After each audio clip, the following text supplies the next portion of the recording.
No premise, no pretext. I have no idea quite where I'm walking. Yeah, there's a map back there. Who needs maps? It's Langthwaite Woods, Cumbria Lake District. It's incredibly wet.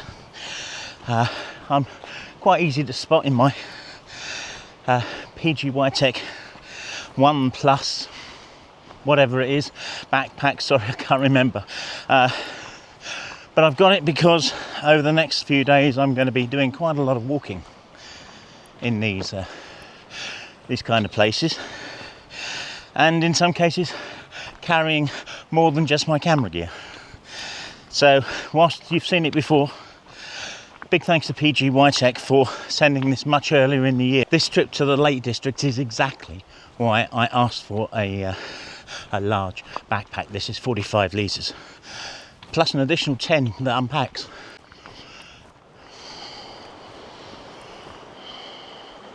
So this is very much an explore, find some possible compositions, see whether we can work them and talk through them, and well, do it together. If you've seen one of the more recent videos, you might remember me saying that I tend to make better compositions when I'm talking to you. So that's kind of what I'm going to do. I feel that around this meander of the river, because it comes in from a curve there and it looks as though it's curving back around that way, down there, it comes around here and then goes around and meanders. It's really ripping through here, but very, very swollen. We've had a lot of rain. You may be able to see over here is what looks like the Riverside path generally, and you can see just how swollen it is. There's a little yew or something down here on the bank sticking up. That certainly wouldn't normally be submerged, so yeah, there's a lot more water here than there might normally be. It's very, very cloudy. Some of the peaks are constantly getting bathed in cloud and mist and fog, which look fabulous. But because we've got this big softbox up there with the cloud, it's providing a kind of nice even light. There's nothing horrendous with it. But of course what I'm got here also is that I'm undercover, so where I am at the minute it's relatively dark, yet you can see out over there it's quite bright, so we do have some light contrast. And I fancy that there's an image here somewhere, I'm not sure what it is. It might be featuring this tree as an anchor point on the right. I mean, the more I think about it, the more it's likely to happen, I think. But until I kind of get a camera out and find a way of emphasising that sweep. But I find I've also got to be careful of these two errant sticks sticking up here. They are structurally unimportant to the image. They are jarring on the eye, and they've got to go. So if I'm getting these two trees, I've got to stop before I get near those and find that they have a bugger to clone out or something. Now I think that there is an image here. I quite like it. We, as I suggested, start anchoring with this one that I'm hiding over here, that one. I didn't really need to point any more succinctly at that, did I? And then we're working on getting this one with the yoke in it over there, and kind of getting a sweep round, and it's quite an interesting image. Well, I think it is, at least. But I have to stand back over here to get it. In actual fact, I'm wrong. Silly me. The tree that I'm getting in it is actually this one that I've rested my stick up against, and I've stuck my bag in front of, so I'm going to have to move that. And actually I really need to be standing kind of way up here to get this image that I want. And I was confused with trees earlier. So yes, this one that had my stick against it is in shot, but also the ones in the river as well. Although the one with the yoke is hiding behind the one on the bank with the yoke. I imagine the one with the yoke that's in the river isn't normally in the river either, but that's by the by. I've got a number of new items with me on this trip up to the north of England. One of them is this 5-in-1 Freewell tripod. It's 5-in-1 because, well, it can do lots of things. You can take a leg off of it and take the rubber pommel off the end, stick it on this end and use it as a walking aid. It's carbon fibre, a whole bunch of other things. I'll talk about the other things. The other part of 5-in-1 is, I say, all three legs can unscrew, and it comes with a bunch of little stubby legs as well, so you can use it as a tabletop tripod. I've got to say, it's rather nice. I do quite like this tripod, and I don't normally like screw lock legs, but these are really lovely to use, and I don't feel that there's any missing point on these. It's really a quarter of a turn on every single one of them. They come out, they feel absolutely solid. I do quite like it. And of course, centre column, which also can be separated into a stubby centre column, lots of things. There's one thing I'm not quite so keen on, and that's the ball head, because whilst it's got a really nice big fat knob on it to tighten it, one of the things is, that's really tight now. But if I loosen it, and what was that? That's from there to there, half a turn. It's loose now. That's still solid, but it takes quite a wobble to loosen it. Now, I don't know whether that's by design. It just, to me, it feels slightly wrong, because whilst you can use this as a tension, you've got to provide a little bit more force on this to get it to move, and that jolt makes it feel, to me at least, your mileage on it may vary, but to me it feels just a little bit awkward. I mean, you'll get used to it, and otherwise it's a really lovely ball head. It's got some lovely feel to it, and it feels absolutely solid. I've got no complaints other than that. But yeah, each to their own. Oh, and it's also, as I pointed out in another recent video, it's got an indexing head to it, so you can lock everything down here but still turn the head, which means that if you get the ball absolutely level, you've got panoramic rotation there if you wanted that kind of thing. It's possibly not as good as a kind of half bowl levelling head, but if you haven't got one of those, an indexing head, I'd say, is the absolute next best thing. So the view is up here somewhere, and I'm not entirely certain where. I've put this on the tripod for the minute, but I realise I'm early for that. I've also mounted to the top of this the Freewell quick release system, which it doesn't come with. It's something that I've put on. Let's try and find this position again, because the issue is not finding visual confusion with this grouping of trees here.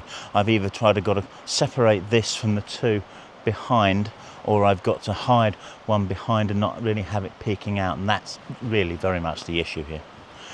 Somewhere around here I'm able to hide most of that tree behind.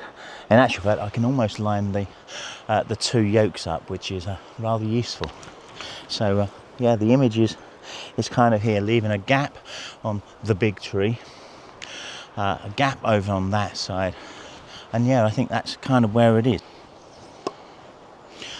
Not as high as I can get it to my face, but yeah, I'd say that's okay.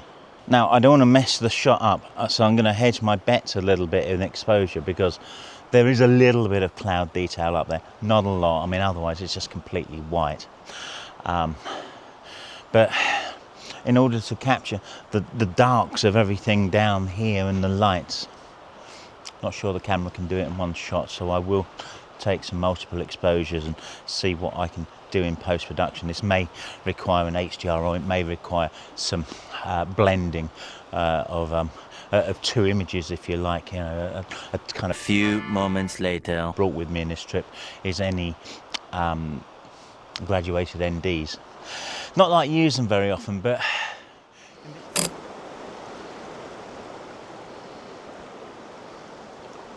I've got another composition here much closer down. There's deficiencies with it for sure, but I do quite like it. Okay, so the deficiencies, let's start with those.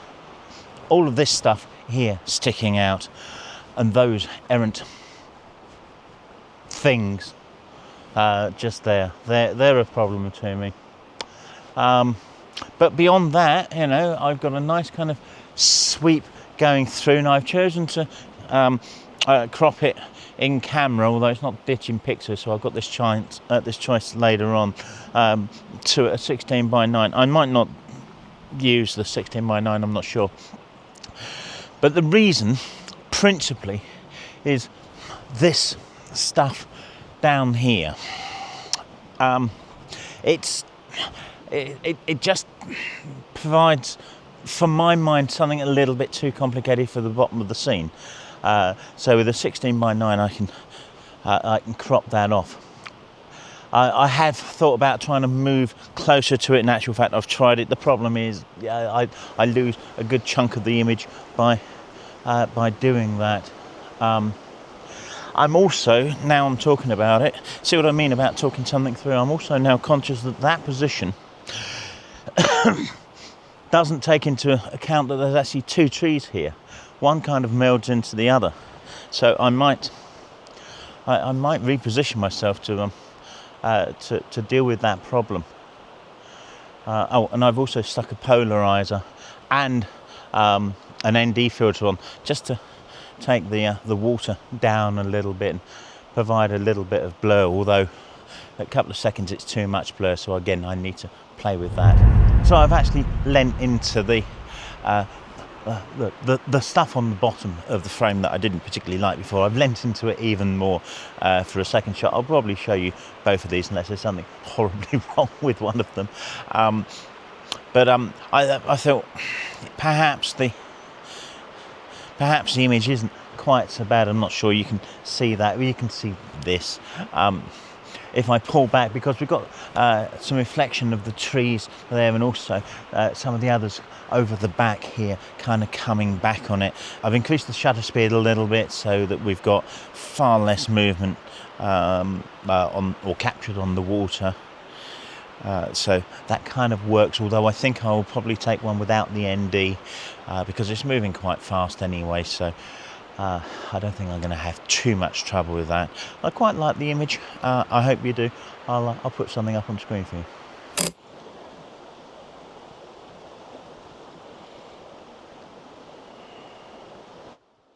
Well, I certainly feared that I wasn't really cut out for this kind of trekking. I'm not unhappy. I'm really privileged to be here, but by Christ, I'm uncomfortable. I've got quite a lot of weight on my back. I'm not sure how much, but I'm kind of dealing with that. I am sweating buckets, and my feet are sodden.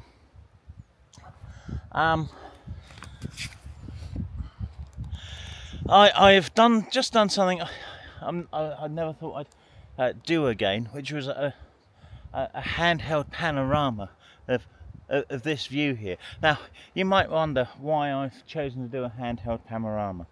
Well, it's because I'm not carrying the tripod. It's actually strapped to my back. Both tripods are on the backpack, and I just don't want to get it off. You know, I've got nowhere to put it down that's safe here, and I'm carrying a walking pole down there, whereas often I just carry the tripod, and it's like, I can't be arsed.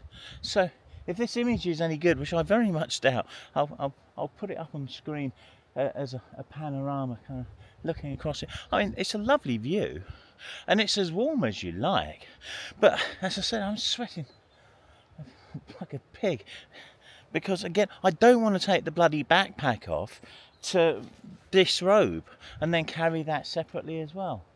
I really must train myself.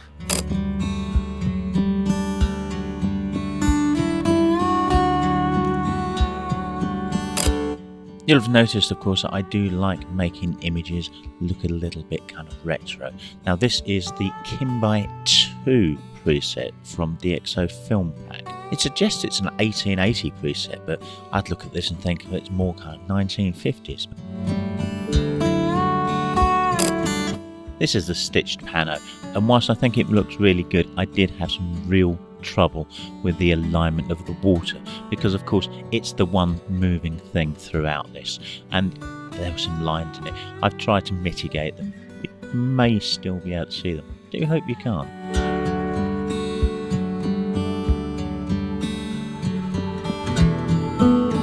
This is just a crop from a wide angle. I think it works just as well. I was concerned about the balance, but I think the mountain range on the right balances that tree cover on the left quite well.